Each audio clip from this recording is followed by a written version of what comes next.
While I'm waiting for the video to on that phone to get to the spot where they locked me up in a mental hospital on January the 3rd, like I said, things are going to be out of sequence because I don't want to just record the videos in order because it'll take too long, and I don't know how long I'm gonna have this phone because I'll probably take it back to the booth store tomorrow because he clearly lied to me, and I don't know what's gonna happen there, but I'm gonna try to load as many videos as I can tonight, so things will fall in place. You'll be able to understand the sequence of what happened.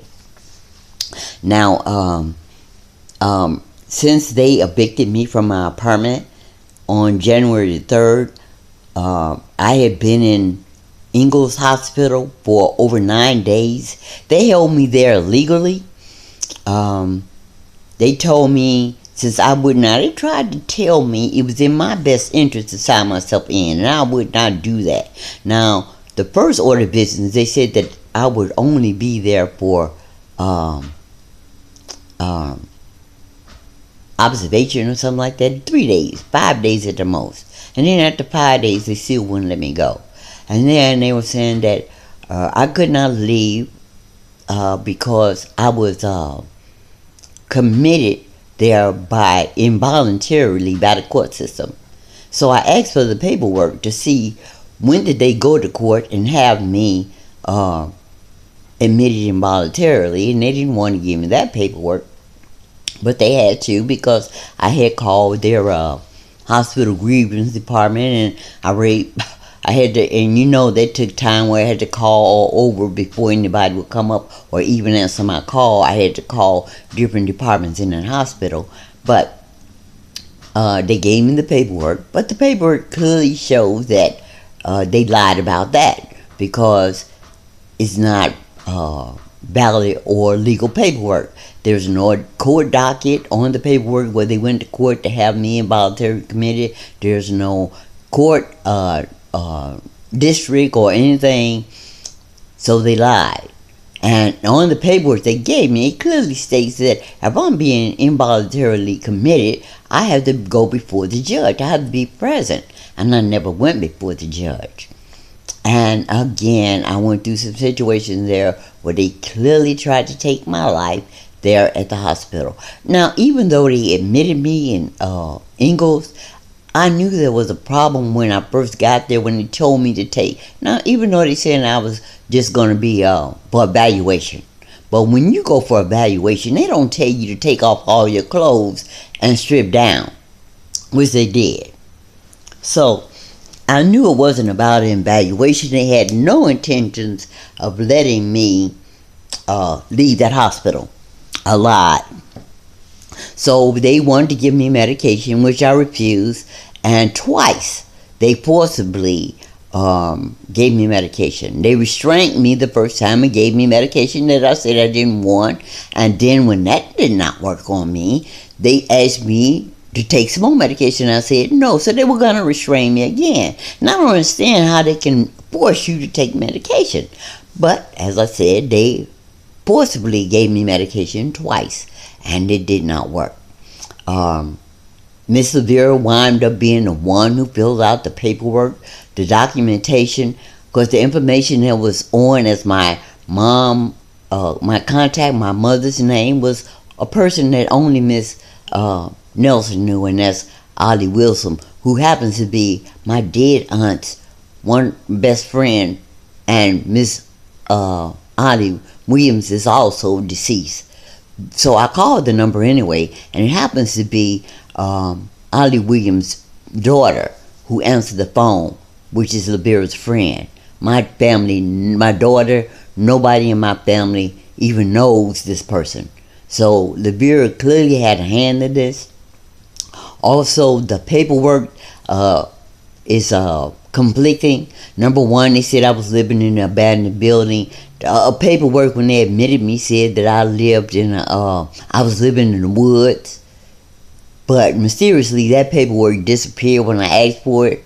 And if you look up, the documentation that I'll bring up later shows that when they gave me a copy of it, it was clearly stapled to another sheet of paper, which had the details, and that paper that it was stapled to is missing. But as I said, they held me against my will. They would not let me leave. So 9 days later, I called the police and asked them, told them I was being held against my will because they had no legal right to keep me at Ingalls Hospital against my will. It wasn't, I didn't volunteer.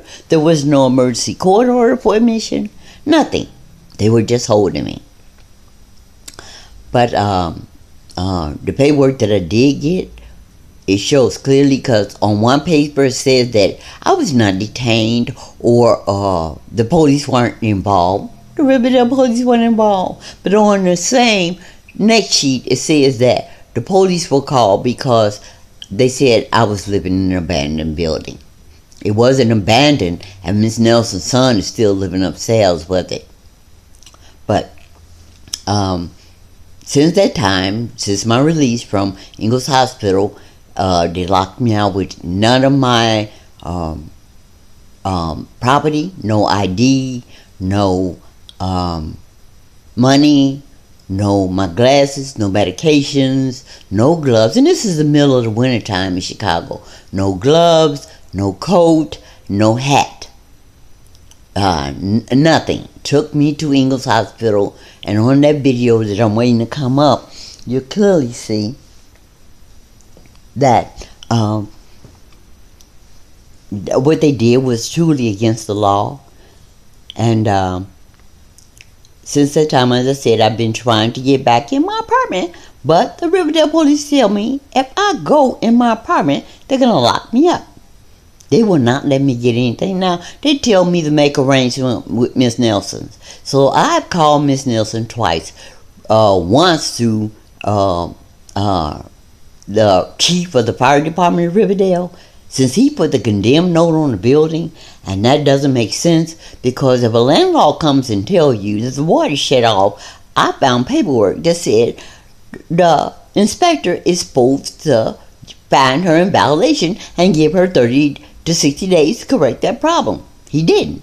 When she came, she went to Mr. Robert, the fire chief in Riverdale. He immediately put a condemned notice on the building. So that was supposed to make me move.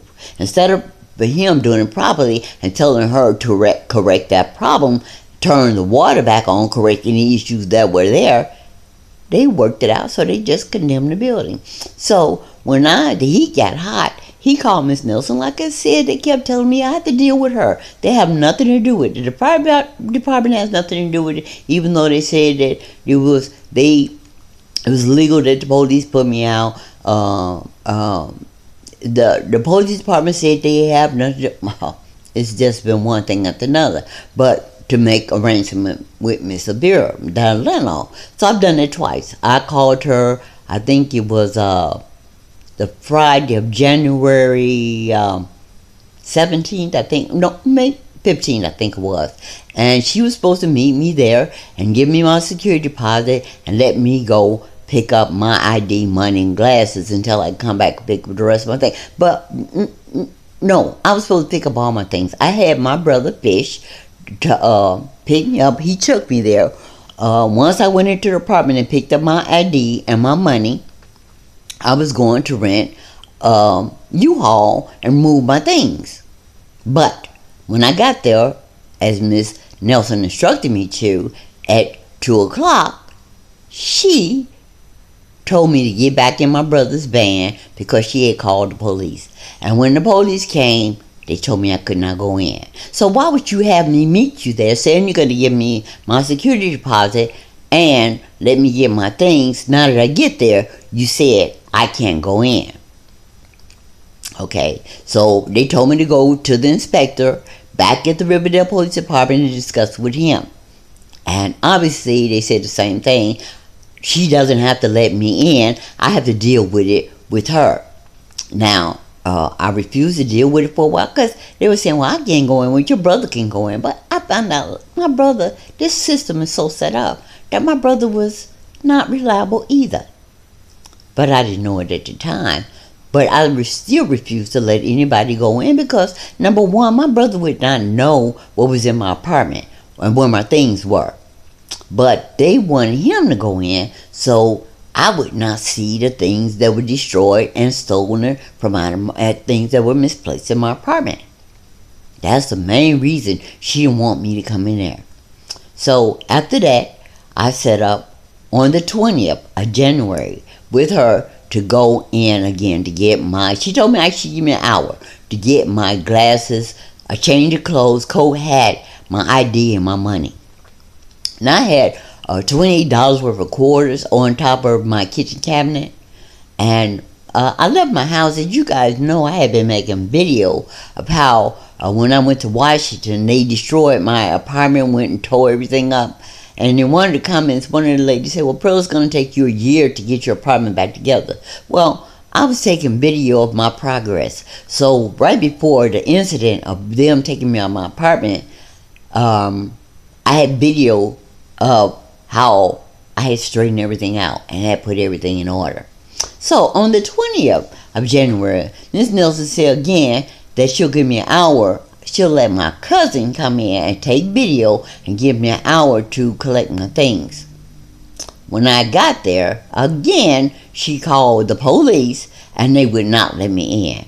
And I heard my cousin, when she went through the door, say, oh my God. Now, that video I had taken of her, which is surprising within itself. I'm going to leave that one sort of be suspense to you when you hear how your family members will really turn on you. Because at the end, while she was in the apartment, you can hear the video. She acted like she wasn't taking video. But God works out things in mysterious ways. The way she did it, she wound up screwing herself. But you can clearly hear her being friends with Miss Nelson and them exchanging numbers, even though my house is tore up. Okay. So, I want to go in there and see what things are missing. So I need emergency motion to go in. Because now this has been twice, this Miss Nelson, and because they did not let me go in there and collect my things. My money was missing. My quarters, the $20 in quarters was missing. I did not get my glasses, and that's the part of my cousin. I did not get my glasses. I did not get a change of clothes. Only thing I wound up getting was my ID and a coat and hat. No boots, no shoes, no gloves, no nothing in the wintertime. And I had already been riding the L in Chicago, the 95th Street L, all night, all day, trying to stay warm and trying to stay woke. But, as I said, so that's 2 times that I've met with Ms. Nelson on her terms, and she wind up calling the police and the officers telling me that I can't go in. So, the main thing, and then she's going to call me. Now, we supposed to meet on the 20th, so she can give me my security deposit and let me get my things.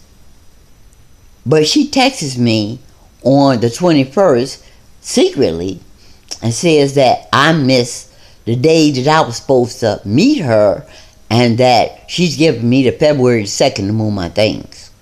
Really. So they're telling me to still deal with Miss Nelson, but both times I've set up something to get my belongings that she reneged and called a law, and they refused to give me my things. Okay. Now, Mr. No, I'm stepping ahead of myself. Let me back up a little bit. So since I've had the opportunity, she said she gave me an opportunity to go collect my things. It is not about her wanting me out. She wants me out, but the Village of Riverdale wants to keep all my belongings. Because you guys know I have been storing food for over a year. You know I have been collecting medical supplies, all kind of things, camping gear, portable camping stoves, everything to needing for survival. There's thousands and thousands of dollars of that merchandise in my apartment. So they don't want me to have that. So that's why Miss Nelson has not allowed me to go in there, number one, to see what was missing, so I can say, well, they've stolen again. Number two, they don't want me to take any items out of there. Now, the proof of that is I'm going to make this a separate recording of how every time it comes to a situation of me moving my things, there seems to be an issue. So, I'm going to leave this like this from now. But I have reached out to every public official. The mayor of Riverdale will not answer my calls, will not talk to me. The chief of police will not call me, and I've been calling him for over 2 weeks, will not talk to me. No, the corporal's lawyers, the lawyer for people whose indigents, are always coming up with excuses why they can't do the job. The ethics committee and our community said it's not their responsibility. Lisa Madigan's office, everybody's passing a buck, so nobody will take responsibility for what happens. But I want you to hear this conversation that I had earlier today with the housing specialist at Markham Courthouse. But I have to make a run, and I'm going to leave it like this. But as I said, I'm going to put as many videos as I can out, because I don't know how long I'm going to have this phone. Okay, I'll talk to you guys later.